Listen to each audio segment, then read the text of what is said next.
Nikitha Godishala, a 27-year-old Indian national living in Maryland, United States, was found dead in her ex-boyfriend's apartment in Columbia, Maryland. Nikitha had multiple stab wounds and had been reported missing on December 31st. Police have issued an arrest warrant for her ex-boyfriend Arjun Sharma, who reportedly flew to India after filing a missing persons report, raising suspicions about his involvement. The Indian Embassy is actively coordinating with the family and local law enforcement to provide consular assistance and support the investigation. Authorities continue to probe the circumstances surrounding her death and are seeking justice for the young professional. Let us take a look at what all do we know about this case so far. So 27-year-old Nikitha Godishala was found dead in Maryland, rather in Columbia and Maryland in the United States. So from what we know so far, she was an Indian national who lived in Maryland. She was a pharmacy student. She had studied pharmacy in India and went on to study for a master's in the United States. She was killed. The police have found her dead body in her ex-boyfriend's apartment back in Maryland. Apart from that, the police have also issued a red corner notice against the boyfriend in connection with this case in the aftermath of whatever has happened. 27-year-old Nikitha Godishala had studied pharmacy in the United States. Apart from that, we also know that she was reported missing since New Year's Eve before her body was recovered. So she was reported missing by her ex-boyfriend on December 2nd rather, and had said that he had last seen her on December 31st. She was found with multiple stab wounds in her ex-boyfriend's apartment in Columbia in Maryland. So when the police actually got to investigating this case, they found that they found her body with multiple stab wounds in her ex-boyfriend Arjun Sharma's apartment back in Maryland. Now, the Indian Embassy is in contact with Nikitha's family while coordinating with local law enforcement on the case. So, the Indian Embassy in the United States has given their support to the family in regards to this case after Nikitha Godishala was found dead. And her ex-boyfriend is under the scanner in this case, who is Arjun Sharma, aged 26. My colleague Aditya Vadhavan is joining us for more on this. Aditya, can you walk us through the sequence of events in this case? Medha, if you see, this 27-year-old Indian girl, Nikitha Godishala, was working as a data and strategy analyst in the United States. And, considerably, if we talk about the sequence of these events, since, her ex-boyfriend had lodged a complaint that, a missing complaint that she was missing since the New Year's Eve.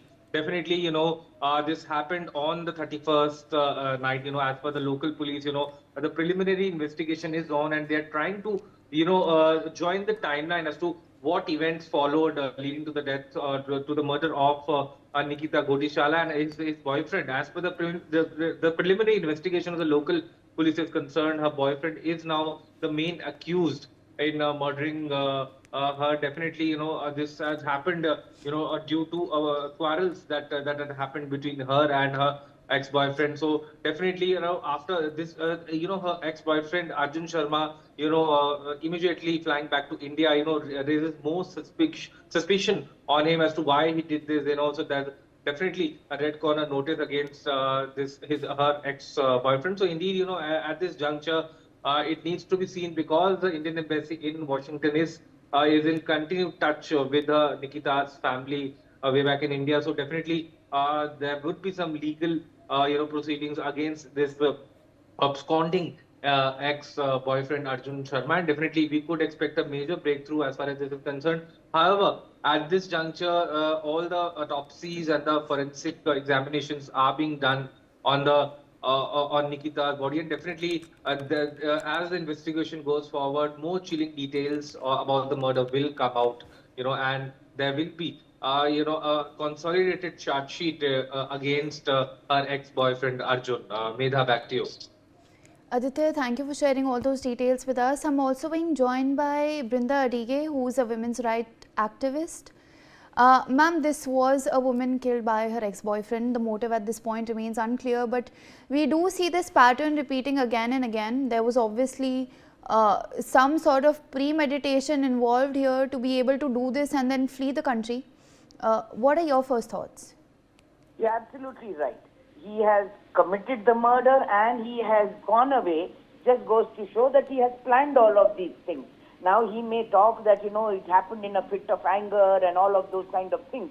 But he might have been a abusive, aggressive fellow, and alcoholism would have just increased all of it.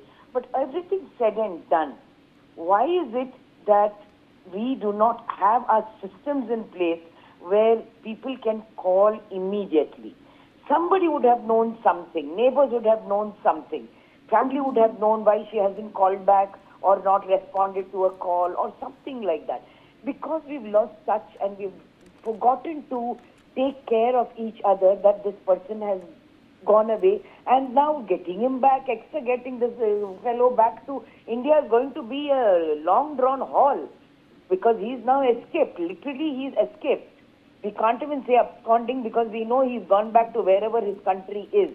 But again and again we want to ask this question, why is it that people think in India men can get away? Whether it is a foreigner or it is an Indian, men feel that they can get away, and women never want to come out and talk about what they may be going through, either with their intimate partners or with their husbands. And because we don't allow them to come out and talk, we don't have a helpline that says, yes, you talk to me. I will not be registering a case, but I will at least have information about the experiences and what you're going through in a certain relationship, so that if you don't get back to a counselor or a buddy or a mentor in 24 hours, we know something is wrong with you. We still haven't done that. We are willing to go to the dark side of the moon, but unwilling to put all these systems and mechanisms in place for our citizens, especially our women. And it is so tragic that her life is now gone. We can say many things, but the system is to be blamed first and held accountable. Additionally, ma'am, what actions should now be taken by the authorities going forward in India, because this man has escaped to India after, killing his ex-girlfriend? See, he's escaped from India, so that's the whole thing. Now they are saying that they will issue a red corner. Why would they not talk to the government where he has gone away to say, send the fellow back, or you arrest him and keep him and we will come and collect this guy and go? Those are things that can be done. So will they be doing it? What are the... we are riddled with red tapeism, that by the time the police is able to even get that kind of an order, it will be months. So the question again comes back to us. What is it that we need to tighten? Where is it that we need to revamp and say, I will make the order today. In 24 hours, the order will be done, and my home minister office will send it to that country and ensure that in the next 24 hours, that fellow is booked, arrested in his own country, till we come and collect him and go and try him by our laws. All right, ma'am, I appreciate you sharing all those insights with us.